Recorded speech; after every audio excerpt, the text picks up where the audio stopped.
Knockout Legends in the building. Like, comment, and subscribe. So today I will talk about Otto Wallin, and he has an interview with Fight Hub TV. So I'm going to play the clip and then get back into it. So no further ado. TV powered by Stage from VIP, joined by Otto Wallin. Otto, how are you feeling today, bro? I feel great. Finally got a huge opportunity fighting Anthony Joshua, and I'm ready for it. I've been waiting for it, so I'm very happy, very happy. A massive main event. It's a massive card in general, but you are on the main event against Anthony Joshua, it looks like. How quickly did this fight get made? Well, it's very quick. We got the call a week ago. My manager Jolene got the call, and we was discussing back and forth, and I think we made a deal in like 2 days. So it's really unbelievable how they are putting this show on in such short notice. Before you got the call, did you have any idea that you'd be fighting Anthony Joshua anytime soon? No. I'm just coming off a good win against Gassiev. That was on September 30th, so 5-6 weeks ago. I didn't think I was going to fight again this year, but fortunately I had a week off after the fight, then I was back in the gym, so I'm in very good shape and I'm ready for this. Speaking of your opponent, Anthony Joshua, recently in his last 2 performances, people have been kind of criticizing him a little bit, saying that he lost his killer instinct. What did you make of his last 2 performances? Well, I think people are very critical of him, and that's because they just expect a lot from him. You know, he came up, he was knocking everybody out, he was the unified world champion, so people are pretty hard on him, but I think he had his peak maybe 2018, and then I feel like he's lost a little bit in confidence, and he doesn't really know what his style is. I think he's trying to switch trainers, trying to find something that he's not gonna find. I feel like he's just gonna find it within himself, so I think that's where he's at. Do you think that will affect the fight, where you will be able to take advantage maybe of that lack of confidence in his style? I think so. I'm a smart fighter. I've been with my trainer now for 10 years, so I'm in a very good spot. We trust each other, and we know how to beat Joshua, and we got to do it. Deontay Wilder is also on this card. There's been rumors that AJ is supposed to fight Deontay Wilder, provided both of them get through massive challenges, you and Parker. Do you think that AJ might be looking past you a little bit? We'll see. I hope he does. Because then I'm gonna come in there, beat him. Maybe Parker beat Wilder, and then me and Parker can fight. Yeah, exactly that. Imagine you and Parker might be the winners in both, right? Yeah, who knows? Yeah, exactly that. I want to speak to you about a previous opponent of yours, Tyson Fury, but you had a very close matchup with him because of the cut and everything that happened in that fight. He faced Francis Ngannou recently. What did you make of that performance of Tyson? Well, I wasn't watching it that closely. I was actually at a dinner, and I showed up, and it was like the 3rd round. They said, "Oh, Fury got knocked down," so we were watching it on the phone, and Fury didn't look great, but you gotta say that Ngannou did a really good job. Unbelievable that he even lasted 10 rounds. And I think Fury, for the Usyk fight, Fury's gonna step it up, be better. So I still favored Fury to win that fight. Just about Francis Ngannou, today the WBC ranked him as a top 10 heavyweight, in their own rankings. What do you make of that? Yeah, he gave Fury a good fight, and I don't know too much about these rankings. I know I'm number 9 at least, so at least it's not before me. Yeah. In terms of Fury Usyk, you mentioned Fury Usyk is happening in February. A lot is taking place in Riyadh. But what do you make of that fight, Fury against Usyk? Can you just break it down for me? Yeah, I think that Usyk is a very good fighter, and he can give Fury a really good fight. He might even win, who knows? But I really think that Fury is gonna step it up, and he's the bigger guy, very smart boxer. So I think he's gonna beat Usyk. And also, we saw in Usyk's last fight with Dubois that he was hurt to the body. Said it was a low blow. I don't know if I agree with that. I kind of felt like it was a legal blow, and I felt like the referee did a terrible job telling Usyk to take more time. And I don't think that the referee should get involved like that. Yeah. But it happened. But we moved past that now, and still think that Fury's gonna win. Fury's definitely. You think he's gonna win? Yeah. I think so. Yeah. Hey. So from the clip there's a lot to unpack. Otto Wallin, the Swedish southpaw. Now, he mentions a few things which is pretty pertinent to the Anthony Joshua fight. He mentions the time length of how long it took to put the fight together and how the Saudis conducted it. 6 weeks.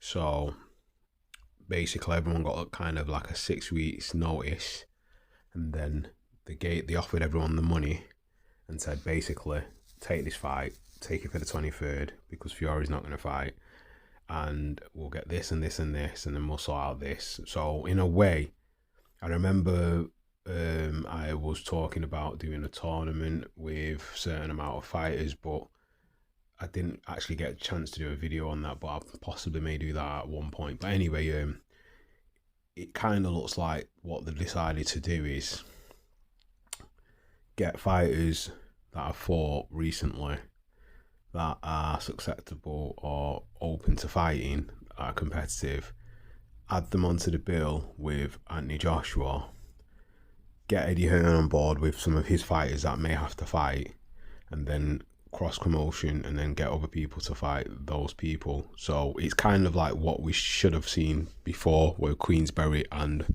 Matchroom basically give us like fantasy fights from each of the stable. Now, some of the fighters are not so known and some are known, but the point I'm trying to make is with the Wallin and Joshua fight, it's a fight that can propel Wallin and put him into that bracket of the top 5, and it can be a good scout for Joshua to progress and to get a chance to get a belt, and then also have buying power to basically challenge the top 4 in the heavyweight rankings. So anyway, he said the deal was done in 2 days, and he's already just come off a win against Mario Gassiev. Now, if you look at Wallin's credentials, 26 wins, 14 knockouts, and 1 defeat. The 1 defeat is to Tyson Fury. Since then, he's fought, since the Tyson Fury fight, he's fought 6 times. And before that, no one knew who he was, and he's not probably fought anyone of note before that. Like, there's no names on there that I know, European-wise, or even English or any international. So there is actually one name that I think Dillian White fought, Irinu Bito Costa Jr. I think he fought him before Joshua. But anyway, everyone else there, there's no one. And then I have 2 fights prior to the Tyson Fury fight. He fought a 12-1 unanimous decision against Adrian Granat, and then obviously had a no contest, which was a 10-round fight, but it's a no contest. So then he fought Tyson Fury, 12 rounds. We lost by unanimous decision, but really he should have won that fight because the cut was that bad. The fight should have got stopped and it should have went to the scorecards, or basically it should have been a technical KO. Or maybe even a no contest and it goes to scorecards. I don't know how you would do that anyway. But anyway, his next fight was Travis Kaufman, who he won technical knockout. Then he went 12-round decision with Dominic Brazil, who actually has only ever been beaten by AJ and Deontay Wilder. Then obviously Kamil Sokolovsky, then, which was an 8-rounder. Then Rydell Booker, unanimous win, unanimous decision, 10-rounder. Then Hellerman Olagun, it was an 8-round unanimous decision. And then Muriet Gassiev, he won by split decision. It's over 12 rounds. Now, I think I watched a bit of the Gassiev fight, and Gassiev was just applying the pressure. Now, Gassiev's a blown-up cruiserweight, but he has power. But he managed to beat him by split decision. But the point I'm trying to make is Gassiev, once he acclimatizes to the weight properly, I reckon he will be a bit of a problem for certain other boxers. I think the fact that Wallin has campaigned at heavyweight and he's an established heavyweight, that's why he could do that, and he's a southpaw. So him fighting Joshua is a total different animal, to be fair, because Joshua's beaten twice in the amateurs, I think once in the Olympics. So Joshua's 26-3, 23 knockouts. He's had 1 knockout himself out of the 3 losses that he's had. And we kind of know his resume, you know. So from the Dillian White fight onwards, he's just been basically title defense, mandatory defender, you know, and then with some voluntaries, but the majority have been title fights until obviously he lost to Andy Ruiz. Then he won his title back again. Then he had another title defense against Pulev. Then he lost both his belts to Usyk. I mean, all his belts to Usyk, and he tried to regain them. Then obviously since then he's had 2 fights this year, Franklin and then Helenius. One was by unanimous decision, the other one by knockout. So with him saying that Joshua gets kind of not a fair deal, I get the impression he knows why Joshua doesn't get a fair deal. And he just doesn't want to allude to it because he doesn't want to look like he's taking Joshua's side, which is fair enough because he plays a bit dumb. But we all know why Joshua gets a hard deal. And it doesn't take a flipping genius to figure that out. But anyway, moving on. He said he thinks Joshua is on a downward trend and basically he's stuck between styles. He doesn't know what he wants to do. Now, since he fought Ruiz, he reverted back to type of trying to bulldoze Ruiz. When he fought Povetkin, he boxed Povetkin because he tried to rough him up, but then Povetkin broke his nose, so he had to knock him out. Parker was a bit of a kind of a hard one. He kind of bullied Parker, but then he boxed him because he couldn't really like steamroller him up close. And then the other fights, they are what they are, so there's no point in going into them. But like he tried to outbox Usyk, and I think he did that because he knew he couldn't steamroll Usyk because obviously he couldn't catch him to probably do that, to corner him, to put him in a corner. But like in the second fight, the 9th round, we saw that he hurt Usyk and he should have pressed on. He should have went for the knockout. At least if he gassed, you know, at least you've gone for it. But it is what it is. He tried to save his energy because obviously he didn't want to get knocked out. I think the problem with Joshua is since the Ruiz knockout and then obviously the Klitschko fight, he doesn't want to get hit or knocked out like that again because they were pretty bad knockouts. And obviously I think his pride in losing, because he's got so much pressure and so much expectation from the British fans, it kind of messes with his mind. He needs to kind of clear his mind and just go out and do what he needs to do. When he smells blood, he should be like Wilder and just go for the kill. If you lose, you lose. At least you tried. You know, there's no regrets. It is what it is. Like Chisora does. Chisora just goes for it. But that's the only problem I can see with Joshua. And I think actually he's over kind of, since the last 2 fights, I think he's kind of overcome that because he's fighting how he needs to fight to beat the opponents he's beating.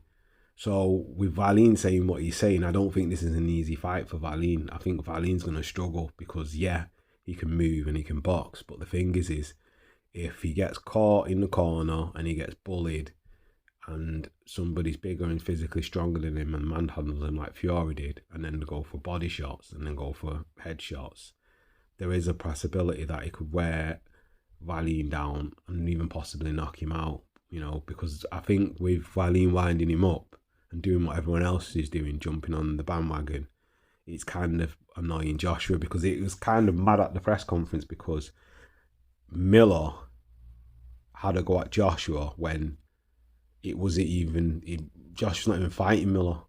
So it's weird, like he's fighting Wallin, so Wallin fair enough can talk smack or talk rubbish, but for Miller to talk rubbish after he took all them drugs and went on the way he went on and basically ruined the event that Joshua was supposed to have with him and then gave him the opportunity to fight for a belt, it just goes to show it's like sour grapes. And like, even I think I seen some footage of the press conference after and he was talking to Eddie and was like kind of having a go at Eddie like it was Eddie's fault, and I'm thinking, but bro, you messed up, no one else messed up, you did, it's your fault. Where's the accountability?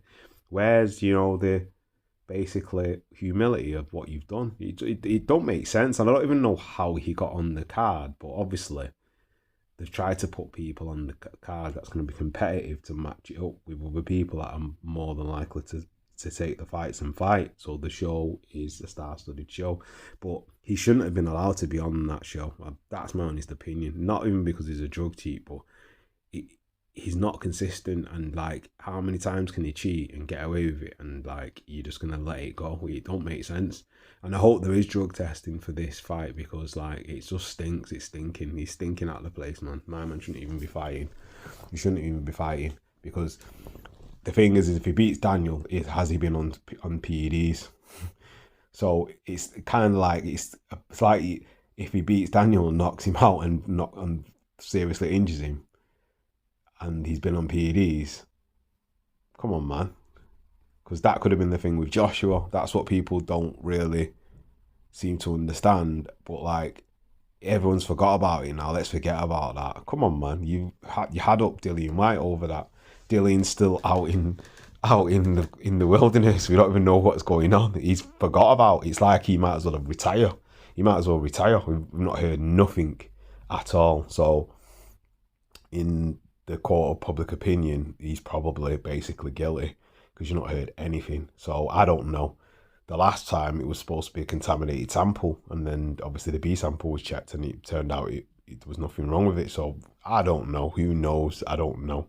The first time obviously he got caught was with the over-the-counter substance supplement that he took, jacked, and it had something in it. So it just goes to show a lot of things that we have are contaminated, so you have to be careful what you eat and how it can affect your body, because a lot of stuff's processed and has chemicals in. In half the time, if you're not even a chemist or even somebody that's like got like a dedicated nutritional team in your corner, you're not going to know what's in what. But anyway, I think a lot of the boxers, majority of them are on something, and they just cycle off just coming near to the fight. So once they have the test, it comes out of the system and it's gone. You know what I mean? And then they probably take some kind of masking agent or some kind of thing to mask it or to flush out the system, and it flushes it out, because a lot of things are not always in your system for a long time, and you can take it up to a certain point and it still helps going into the fight, because by the time you're fighting it's out of your system, but it will still have that effect as it's coming out of your system to be able to increase certain things in your body, either performance or breath or strength or power, whichever ones, or stamina. So, you know what I mean, it can be still a physical attribute, plus it will help with your sparring and your training. So when you're ready for the fight, you're primed, you're already on point. Do you know what I mean? So, and a lot of them fighters that used to use those things back in the day, that did have, some of them had like coaches like were bodybuilders, so they know about the science of drugs and how it can help performance in sports-based sports, especially endurance ones. So anyway, moving on to this Wallin interview and more things he says. He's saying that he's finally got his big opportunity since obviously he fought Fury. But the thing what's funny is Fury picked you as an easy cherry pick, and it basically he didn't take you serious, and then that happened to him. So that's your claim to fame. That's how we know who you are. Before that, you were nobody. Nobody knew who you are. It's only because you gave a good account of yourself against Fury that we know who you are. And don't get me wrong, the Gassiev win's a good win. The Brazil win's a good win. But apart from those two wins, what else? Who else have you actually beaten? You've not really beaten anyone. So for you to say, I'm finally got my big chance, you're going on like you're a seasoned campaign boxer. Yeah, so he's going on like he's a seasoned pro that's fought a lot of hard contenders, and he's fought his way up the division, and basically he's getting his chance like he's Rocky. But come on, let's be just realistic. You're no different to any of the other contenders that are on the card, and your best three fights, I should say, are Gassiev, Brazil, and Fury, and one of them you lost, so the other two you won. But can he really, the question we need to ask is, can he really beat Anthony Joshua? Or is it a case of, will Joshua beat himself? Because you keep saying that he's not the best and he's caught between styles. Does that mean you're hoping he has an off night so you can steal it? Because you're not going to be able to beat him if Joshua's on form. Because if Joshua's on form and he just boxes you and uses his attributes and uses his size, his reach, and basically his movement, and then lines you up and sets you up for the big right hand, what are you actually going to do? Because to me, when I saw him at the face-off and they were talking, he didn't even look in shape, considering he said he's in shape and obviously fought 6 weeks ago when he had a week off. He looked a bit soft, to be fair. Now, I don't know if that's how he always looks, but like, you know, I've seen him before in other fights and he didn't look that kind of soft. He looked a bit doughy, so I don't know anyway, but who knows? He's 6'5". Some heavyweights carry a bit of fat on them and carry a bit of size, so they can last longer in fights. But anyway, I just hope he what he's talking, he brings to the ring and we have a good competitive fight. So a lot of people are picking Wallin to beat Joshua, but a lot of that's just down to hate and just down to total bias, as we already know. So me personally, I think Joshua's going to win, and I wouldn't be surprised if Joshua knocks him out. I wouldn't be surprised if he knocks him out, say 7th round, you know, because I don't think he's going to come in big, and I don't think he's going to be looking to steamroll Wallin. He's going to probably have a look at him, see what he's going to do. He's going to box him, wait until he tries to move around, corner him, tire him out, and then basically he'll may go in for the kill if he hurts him. So, and it is possible, because Wallin, even though he's durable and he's tough, he's not actually been hit by anyone really yet. That's a hard hitter. So, because he was talking about if Parker beats Wilder and he beats Joshua, he can get to fight Parker. So you don't even want to fight Wilder.